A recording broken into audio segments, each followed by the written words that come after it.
Muy buenos días, amigos televidentes, sean bienvenidos a Enfoque. Es un placer enorme el que usted nos acompañe en este viernes 11 de marzo. Esta mañana estaremos abordando temas de interés nacional, entre ellos el alto costo en los precios de los productos de la canasta básica y de los combustibles que tanto están afectando al bolsillo de los salvadoreños. Y pues quiero comentarles además que me encuentro muy bien acompañada de dos expertos. Inmediatamente se los presento, estoy hablando del licenciado José Pilía, a quien le damos desde ya la más cordial bienvenida. Muchas gracias, licenciada. Muy buenos días a la audiencia del Canal 8. Nos sentimos complacidos de estar en este programa y esperamos dar los mejores aportes para que la audiencia quede bien ilustrada, o por lo menos trataremos de hacerlo. Excelente. También le damos la bienvenida al licenciado Héctor Alas. Buenos días, en este viernes 11 estamos acá para aportar lo que podamos en estos temas tan importantes de nación, en esta entrevista de Enfoques por el Canal 8. Bueno, damos inicio con nuestra entrevista y sabemos que el año pasado se conocieron reformas que la Asamblea Legislativa creó la ley especial para el ejercicio del sufragio, es decir, salvadoreños radicados en el exterior podrán votar y además postularse a cargos públicos. Queremos conocer cuál es su valoración. Bueno, en efecto, como lo dice, el año pasado, específicamente en el mes de septiembre, la Asamblea Legislativa decretó la ley para la emisión del sufragio para los salvadoreños en el extranjero. Primero, quizás hablar algunas generalidades de esta ley. Es una ley bien corta, 14 artículos, entró en vigencia en los primeros días del mes de octubre y es una ley que entre sus considerandos establece que precisamente una de las motivaciones para poder crearla, de las consideraciones que la Asamblea tuvo, fue precisamente aquellas resoluciones de la tan recordada Sala de lo Constitucional del periodo 2009-2018. Allá por el año 2012 hay una sentencia donde invita a la Asamblea Legislativa a que pueda hacer una regulación específica en esta materia. La ley como tal regula diversos aspectos, no vamos a entrar en tantos detalles, pues aclarar también que posiblemente no tenga la experticia suficiente como en temas electorales, pero sí el conocimiento mínimo para poder dar una opinión al respecto. Como todos sabemos, los salvadoreños, a partir de lo que la Constitución de la República establece ya por los artículos 71 y siguientes, nos concede a los salvadoreños la posibilidad de ejercer el sufragio de dos formas, el sufragio activo y el sufragio pasivo.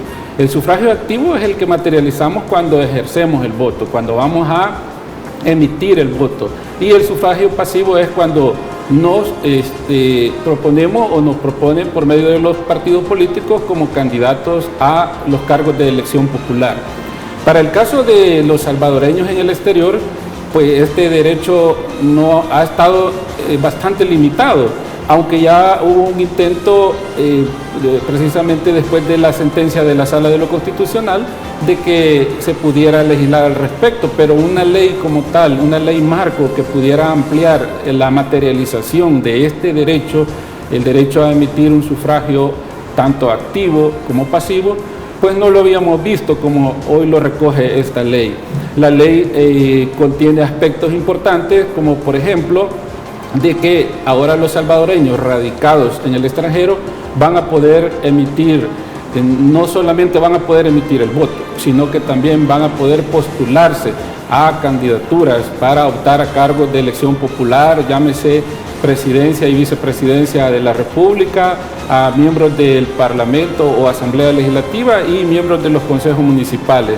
Esa ley, tal y como está, como fue promulgada, va a surtir sus efectos a partir de las elecciones del año 2024, y esto abrirá las posibilidades para que los salvadoreños que están alrededor del mundo, que por diversas razones han salido del país, van a poder tener esta opción de poder materializar este derecho. En buena hora la ley. Esta es podrían ser unas apreciaciones generales de lo que es esta ley. Excelente. Héctor, ¿cree usted que este proceso se realizará bajo un proceso, de redundancia, de transparencia? ¿Cuáles serán las ventajas? ¿Cuáles son las posibles desventajas? Yo considero que los salvadoreños en el exterior tenemos diáspora en todo el mundo, tienen derecho, son salvadoreños, pero considero que esta ley es una ley bastante en consulta. Si nosotros remontamos al 2019, en las elecciones presidenciales, solo votaron 3.000 personas fuera de nuestras fronteras.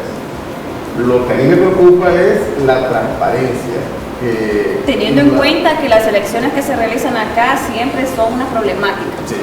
Y que se garantice la voluntad popular, que no se manipule. Y en el otro caso de la ley, que pueden ser candidatos a elección popular, y qué bien, pero tienen que venir al país, conocer la realidad social, económica, política de El Salvador, para poder ellos crear una propuesta de campaña, un plan de gobierno, conocer la realidad de los cantones, conocer la realidad en el área urbana, en la microempresa, en el emprendedor, para poder ellos hacer una propuesta electoral, pero no sé hasta cuándo esto puede llegar en el tema de la transparencia, es lo que más nos interesa en este tema. Bueno, José, en el tema de poder realizar este proceso, hablamos también que se necesita de un fondo. ¿Cómo manejar esa parte? Bueno, el Tribunal Supremo Electoral, tal como lo regula la ley, va a ser el ente encargado de dirigir, de monitorear este proceso. Entenderíamos que hay una asignación presupuestaria de forma ordinaria cada año para el Tribunal Supremo Electoral, pero cuando hay procesos eleccionarios, pues también el Ministerio de Hacienda contribuye, o más bien hace asignaciones extraordinarias. Las finanzas de El Salvador no están por su mejor momento, hay que decirlo. Sin embargo, se va a requerir de una inyección monetaria en ese rubro para poder atender a esta población que mayoritariamente se encuentra, hay que reconocerlo, en el país de los Estados Unidos de Norteamérica, aunque también podemos mencionar los principales países donde hay personas también salvadoreños radicando, como sería en el caso de España, Argentina, Suecia, Australia, por mencionar los más importantes. Entonces, para llegar a todos esos lugares, para poder implantar la logística y desarrollar efectivamente los postulados de esta ley, se requerirá definitivamente de una inyección monetaria adicional en el presupuesto del Tribunal Supremo Electoral.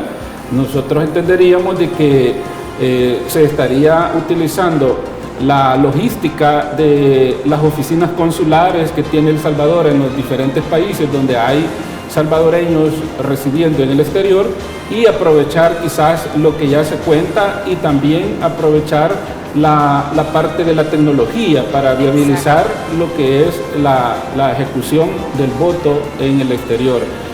Pero su pregunta en relación a lo económico, pues definitivamente eso va a ser una gran inversión.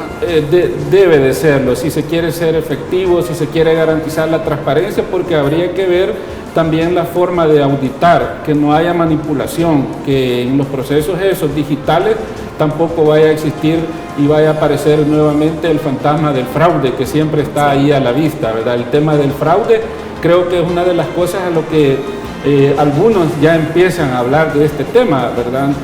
No es técnicamente decir, no es correcto decir que va a haber un fraude, solo mencionamos que para evitar o para disuadir esas dudas, así es importante de que también haya un proceso de auditoría en esta forma novedosa de que los salvadoreños puedan emitir el sufragio y también postularse para ejercer cargos de elección popular. Muy bien, y bueno, siempre hablando en el tema de fondos públicos, recientemente y con 64 votos, la Asamblea Legislativa aprobó un préstamo de $44 millones para realizar un censo a la población. No tenemos un censo desde el año 2007, si no me equivoco. El censo es muy importante hacerlo porque ahí podemos direccionar las políticas públicas, los subsidios, saber la cantidad de segmentos, sectores de la sociedad, pero contraer más deuda para un censo en un momento tan delicado en la economía de este país es de poner ahí nosotros el ojo, porque El tema de contraer más deuda, El Salvador ya tiene casi 23 mil millones en deuda, y contraer más deuda para un censo ahorita, ¿hace cuánto tiempo no se le entrega la pensión solidaria a los adultos mayores? ¿Hace cuánto tiempo estamos esperando una estrategia para nuestros agricultores? No tenemos nada en estrategia, no hay planificación, no hay un control de todo lo que podemos hacer. Entonces, yo no estoy en contra del censo, pero contraer deuda, yo guardo mis reservas. José, ¿cuál es su valoración en cuanto a hablar del tema agropecuario también? ¿Cree usted que realmente el gobierno salvadoreño le está brindando un apoyo al sector agricultor? Bueno, en ese tema decirle que no es quizás como de mi dominio para hacer una aclaración, pero quisiera aportar algo adicional a lo que mencionaba el licenciado Alas respecto a lo del censo. Mire que los censos están establecidos por ley. La ley que rige la ejecución de estos censos dice que los censos deben de hacerse cada 10 años. Desde el año 1930 que se emitió esa ley, la Dirección General de Estadísticas y Censos lo ha venido ejecutando en 6 oportunidades. Esta sería la 7ª. Entonces, salvo un periodo ahí entre el año 1960 a 1980, se cumplió esa obligación, la periodicidad de los 10 años.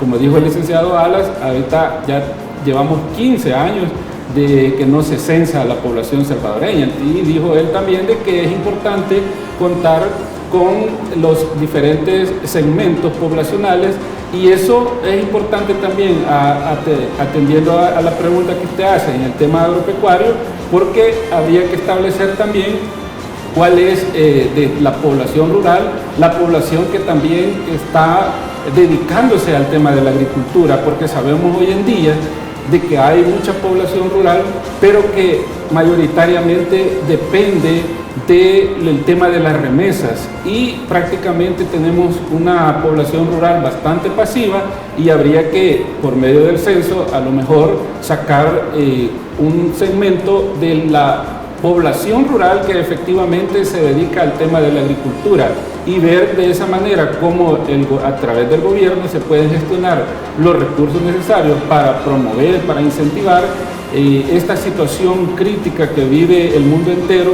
Golpea a todos los países, y especialmente a los países como el nuestro, como El Salvador, y que no somos productores de fertilizantes, de semillas, de abonos, sino que prácticamente somos importadores. Entonces, el Estado salvadoreño, por medio de la Administración Central, por medio del Ejecutivo, debe de enfocar sus esfuerzos en atender la parte de la agricultura. Quizás una de las cosas de que la población pueda ver o notar es que en este ministerio, el que dirige el tema de la agricultura, han habido frecuentes cambios. Hasta recientemente pues llevamos 3 ministros de Agricultura y Ganadería. Quizás eso también dice mucho de lo que es la falta de enfoque que se le está dando al tema de la agricultura. A lo mejor no se están viendo los resultados que se espera, y por eso tal vez los cambios. Esperaríamos que con este reciente nombramiento de un ministro interino de Agricultura y Ganadería podamos ver un despegue del sector agropecuario, y que el Estado salvadoreño pueda también dedicarse, y las políticas vayan encaminadas a poder fortalecer el agro salvadoreño en todos los aspectos, ¿verdad? Agricultura, ganadería, el café, para revitalizar esta parte de la economía y enfocarnos en un tema tan trascendental como es el tema de la producción alimentaria. Sí. Nosotros necesitamos los alimentos aquí, que tanto se importa, y eso implica un costo también para la canasta básica, cuando perfectamente podrían producirse, pero también se necesita de ese apoyo, de ese incentivo de parte del Estado salvadoreño. Excelente, nos vamos a pausa comercial, no nos cambien porque ya retornamos con estos interesantes temas, y no me despido para pausa comercial, no sin antes comentarles que si necesita recibir medicamentos hasta la puerta de su casa, usted tiene que llamar o escribir al número de teléfono 2609-9000, y Farmacias La Buena le lleva las medicinas que usted tanto necesita hasta la puerta de su casa.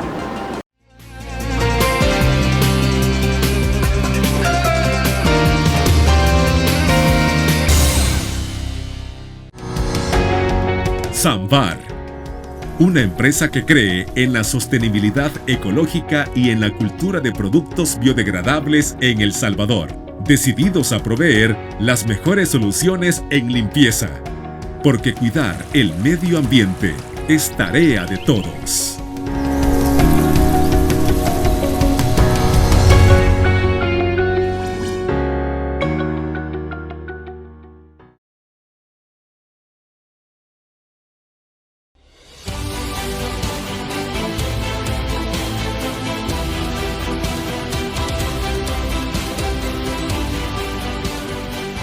Nuestro compromiso, nuestra pasión, son algunas de las cosas que nos caracterizan como salvadoreños.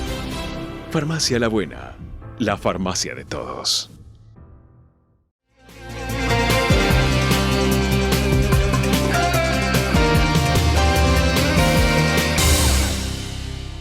Muchísimas gracias por continuar con nosotros y efectivamente en el bloque anterior estábamos conversando sobre si realmente el gobierno está apoyando económicamente al sector agricultor.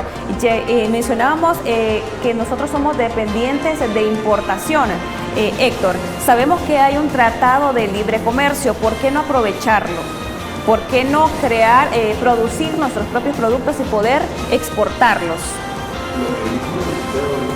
Que es el tercer ministro de Agricultura en este periodo, de casi se cumplen 3 años en junio.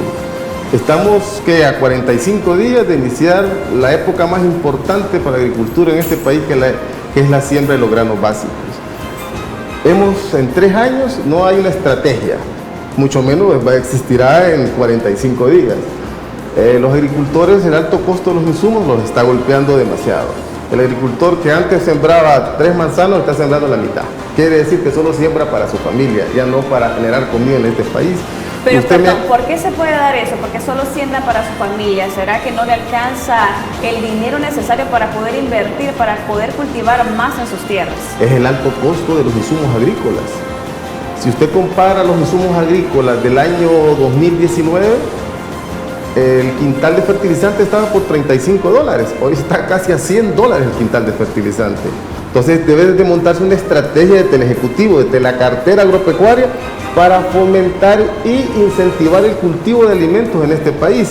Lo que usted me decía, el Tratado de Libre Comercio, es una cuestión que se dio allá por el 2004, creo, si no me equivoco. Y que no se ha aprovechado en un 100%, sinceramente. Pero hay algo que golpea más al agricultor, que son los convenios.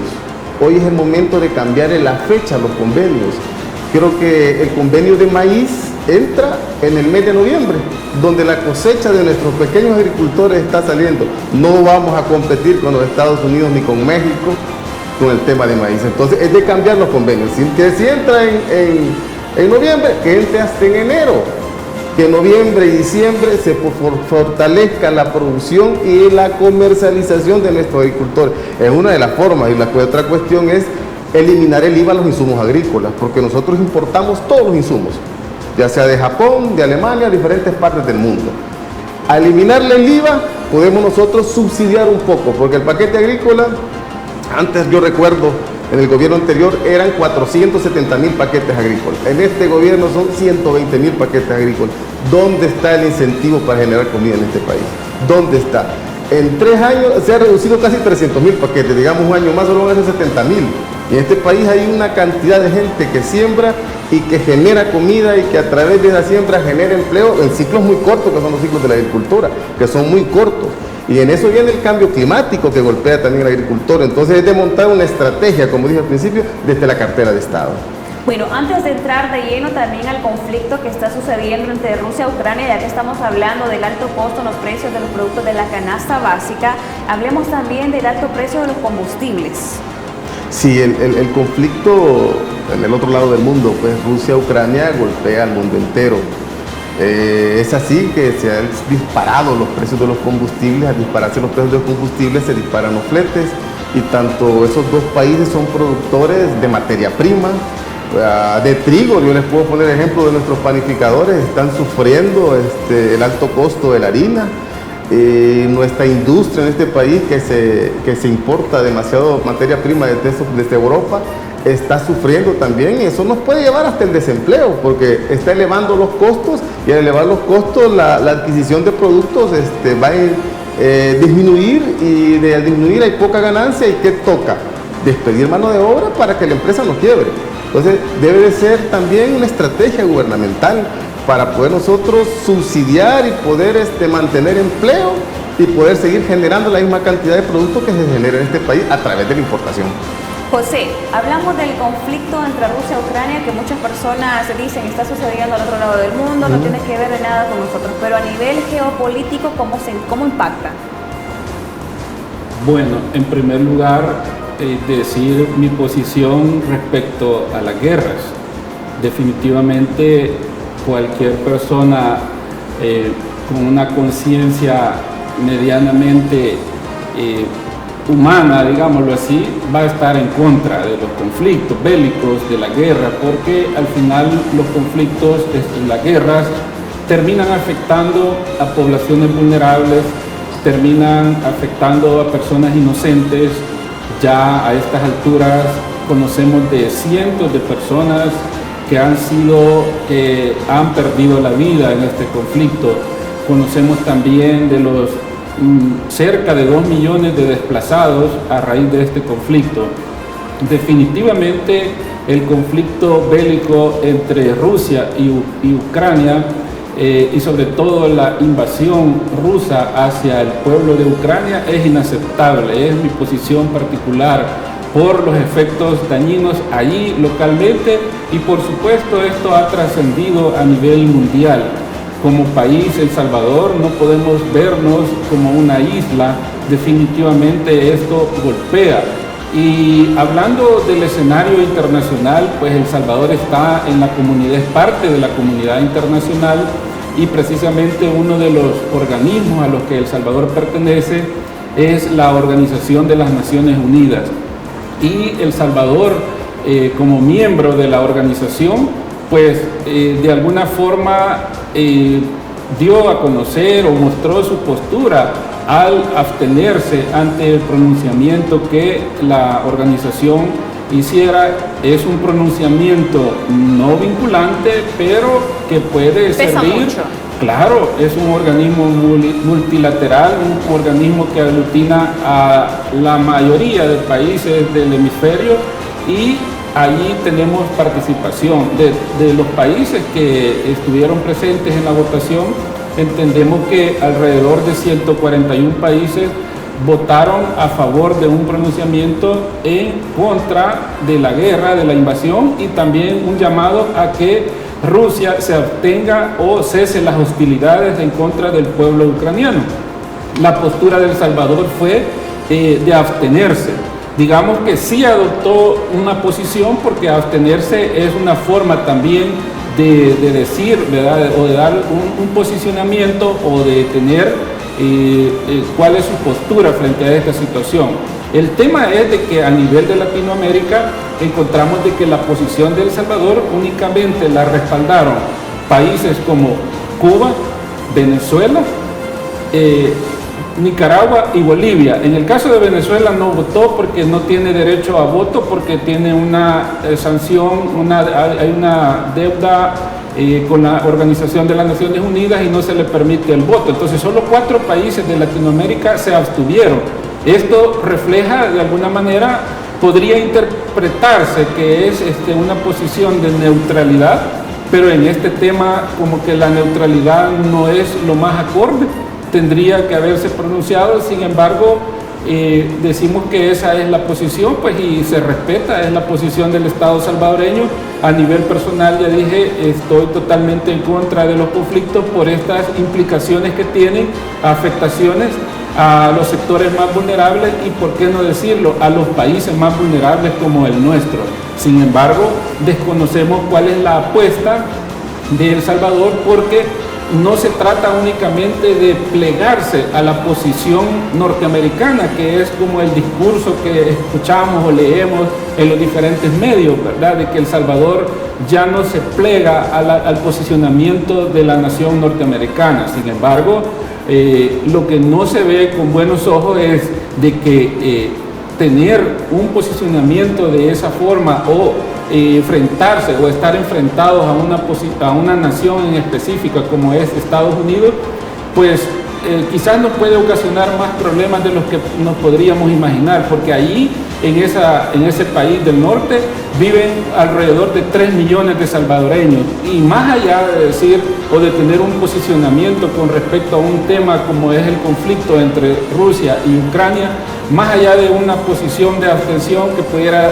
interpretarse como una especie de neutralidad, el asunto es que públicamente se tiene una especie de fricción con los Estados Unidos, y eso creo que es lo que hay que ponerle atención, porque podría en algún momento afectar a la población salvadoreña que reside en ese país. Entonces, desconocemos cuáles son los intereses, porque esto de la geopolítica también hay detrás de él temas o intereses que nosotros desconocemos. Por ejemplo, posiblemente El Salvador está pensando en ser atractivo para los recursos o las finanzas que Rusia dispone, y en el tema del Salvador, pues como ya conocemos, está en vigencia acá lo que es la ley del Bitcoin, y correcto. Pronto que creo Rusia quiere hacer uso de esa moneda. Posiblemente sean esos los intereses. A raíz de tantas sanciones que les han impuesto también, ¿cómo ve usted de parte de Estados Unidos o que están solicitando imponer sanciones más duras para impactar la economía en Rusia? Definitivamente en este mundo globalizado las sanciones económicas tienen un impacto en todos los países, porque la globalización de la economía, la globalización de las relaciones del mercado, al dejar a un país aislado, al dejar a un país con este tipo de sanciones, pues algún impacto van a tener. Sin embargo, salen a relucir otras cosas, como el tema de las monedas, y en este caso de los criptoactivos. Que no están reguladas, y de esto se podrían aprovechar. Correcto. Es decir, en la utilización. Así es, o a veces lo que se cuestiona también es el tema de quién es el ente regulador, dónde está el organismo que dirige o ante quién se puede reclamar.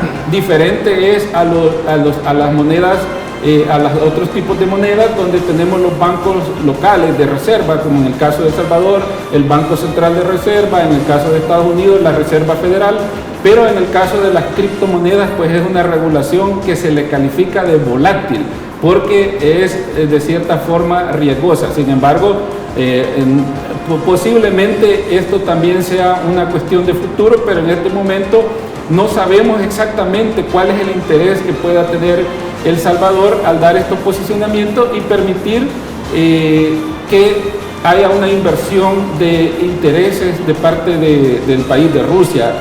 Hemos escuchado que pronto se va a hacer un lanzamiento de los bonos Bitcoin. Ese tema posiblemente sea una de las motivaciones que tenga el Estado salvadoreño para tener esos posicionamientos ante estos organismos multilaterales, ante conflictos o guerras como la que ocurre entre Rusia y Ucrania. Excelente, excelente explicación. Bueno, nos vamos nuevamente a pausa comercial, no nos cambien porque ya retornamos con más de Enfoque.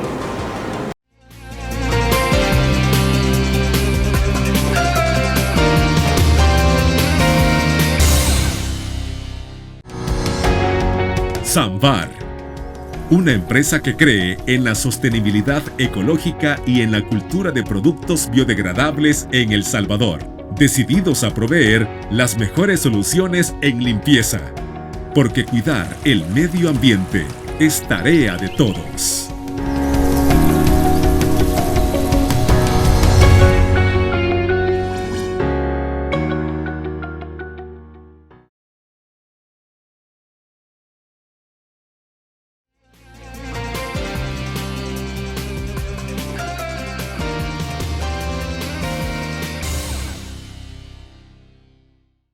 Muchísimas gracias por acompañarnos y buen provecho si usted a esta hora está disfrutando su bendecido desayuno. Precisamente estamos hablando con los licenciados acá.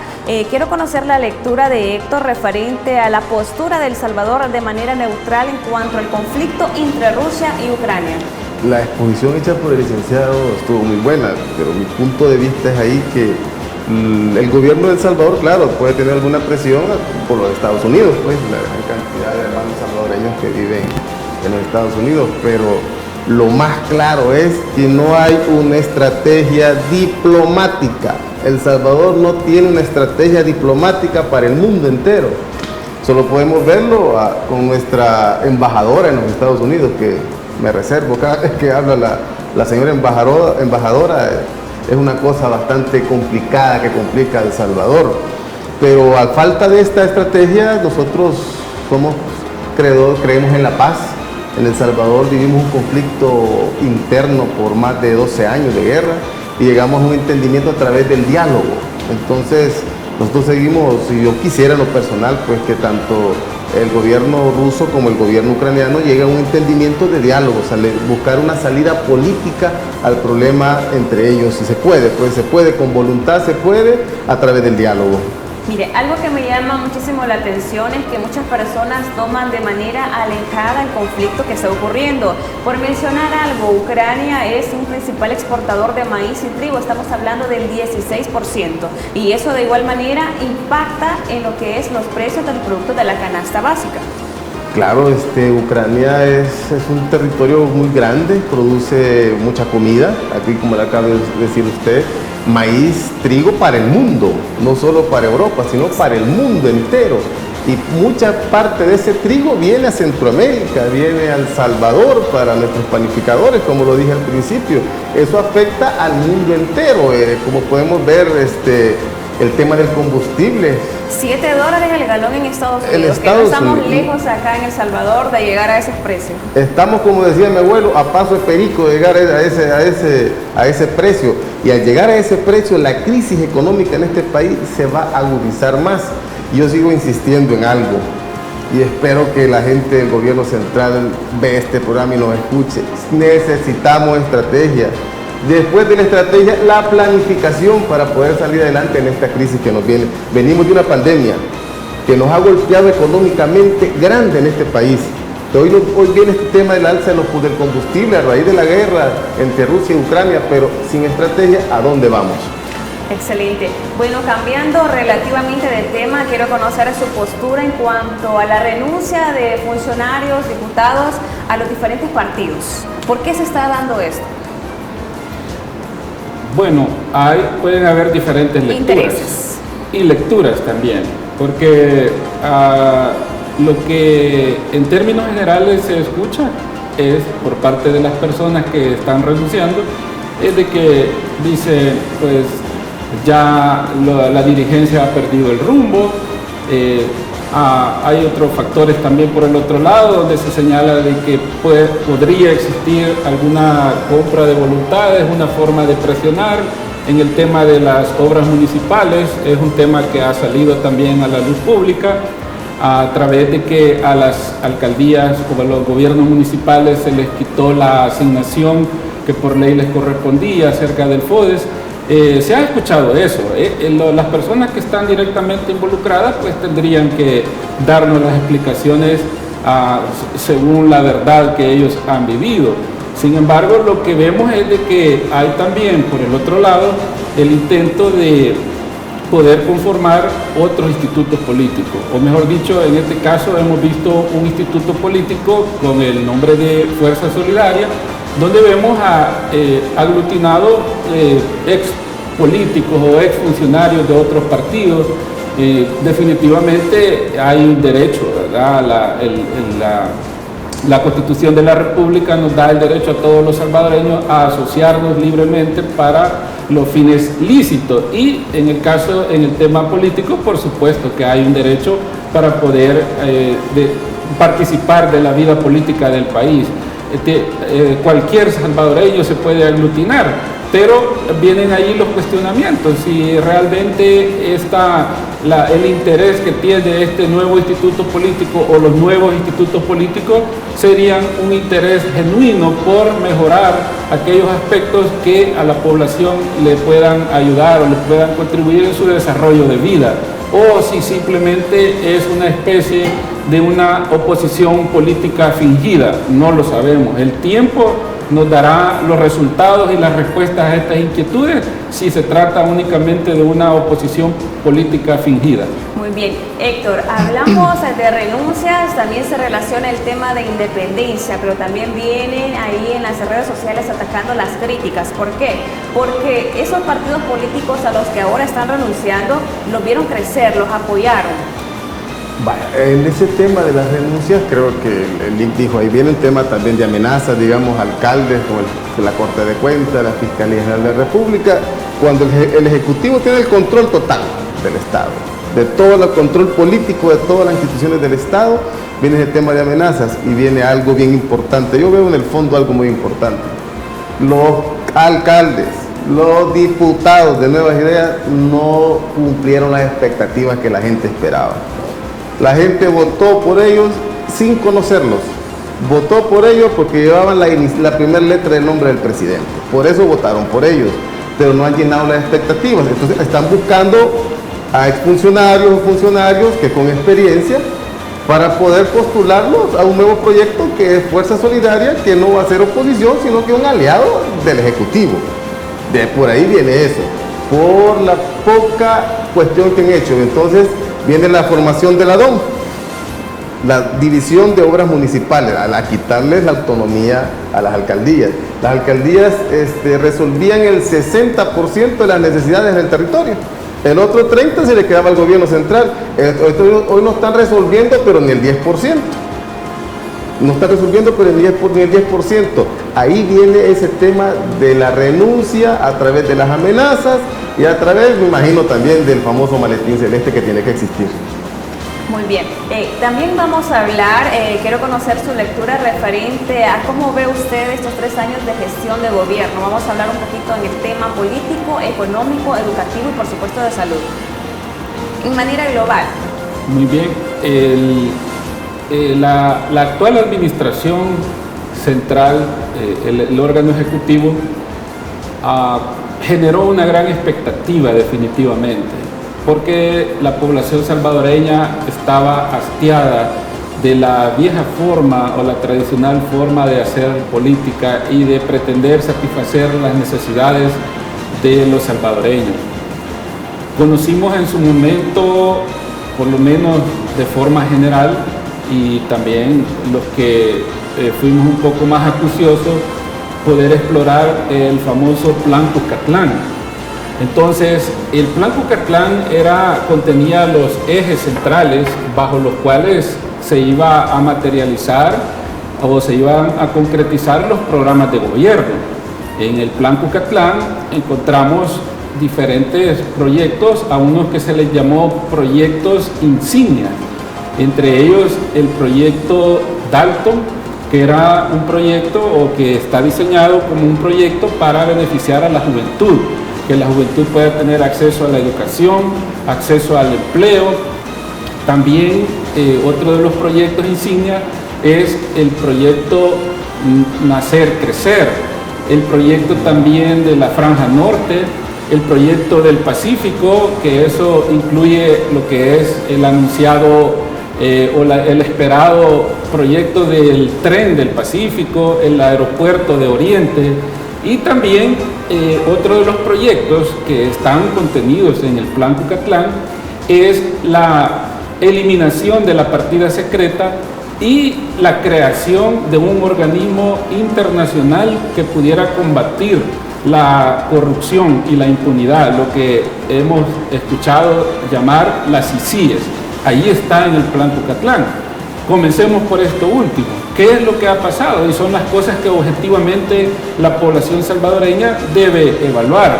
Porque en el Plan Cucatlán se dice, vamos a combatir la corrupción y entre otras cosas vamos a permitir la creación de un organismo internacional como la CICIE.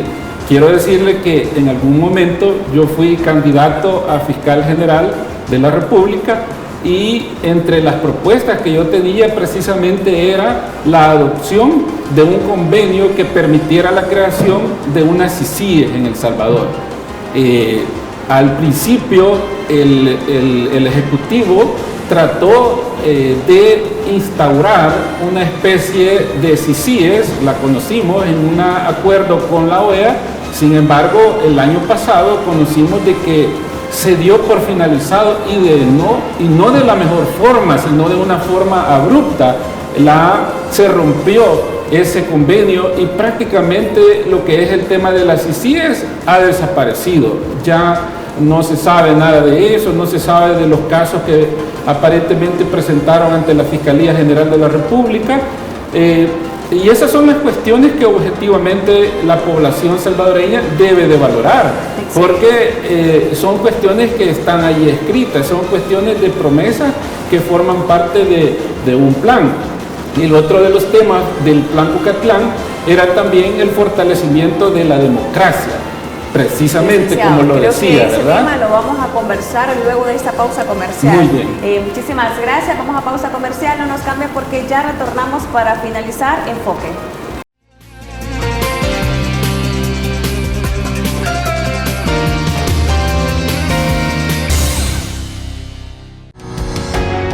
Samvar, una empresa que cree en la sostenibilidad ecológica y en la cultura de productos biodegradables en El Salvador, decididos a proveer las mejores soluciones en limpieza, porque cuidar el medio ambiente es tarea de todos.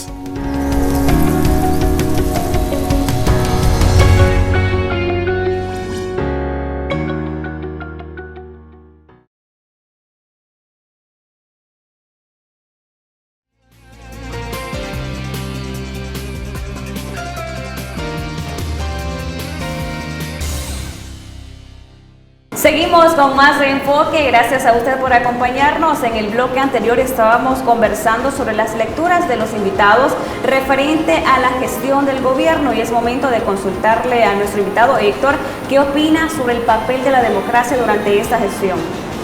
Solo quiero recordar una fecha, 19 de febrero del 2019, golpe de Estado a la Asamblea Legislativa. Ahí inicia una historia oscura en la democracia de nuestro país.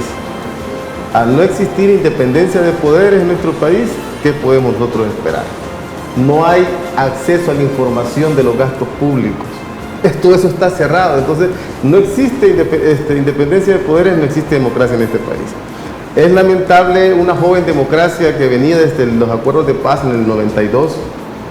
Claro, imperfecta, pero nuestra democracia que se construyó con muchas vidas, lamentablemente. Pero es nuestra, la democracia que se está destruyendo, se ha destruido por completo en estos casi 3 años del gobierno del presidente Bukele, un gobierno que, lo digo, es de derecha, autoritario, que no permite la crítica, no permite que alguien le cuestione las acciones de sus funcionarios. Entonces la democracia en este país la hemos perdido. Muy bien, bueno, ya finalizamos esta emisión de Enfoque, no sin antes agradecerle a usted, licenciado, por haber compartido su experiencia, su postura ante diferentes temas. Gracias a usted, licenciada, gracias a las autoridades del canal. Y como dice el eslogan de Canal 8 Agape TV, tu canal positivo, creo que esto ayuda también a que vayamos formando o que nos vayamos enfocando en nuestro propio criterio. Muchas gracias por haber participado y quedan muchas cosas ahí pendientes. Ojalá volvamos nuevamente. Claro que sí, con muchísimo gusto. Las puertas siempre estarán abiertas. Héctor, muchísimas gracias por habernos acompañado. Muchas gracias por la invitación a la revista Enfoques. Me he sentido como en casa. Aquí estoy a las órdenes para que me quieren tener cada viernes, aquí voy a estar. Excelente. Y por supuesto, muchísimas gracias a usted, amigo televidente. Gracias por acompañarnos. Le deseo un bendecido día.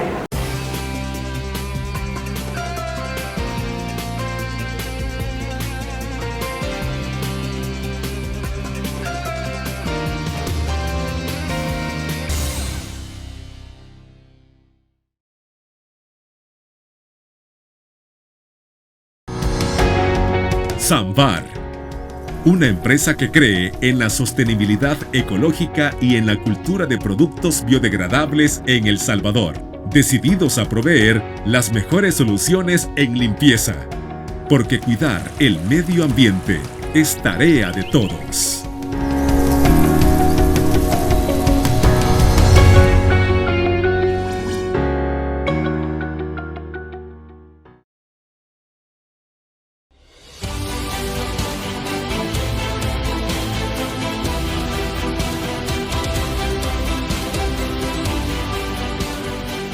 nuestro compromiso, nuestra pasión, son algunas de las cosas que nos caracterizan como salvadoreños.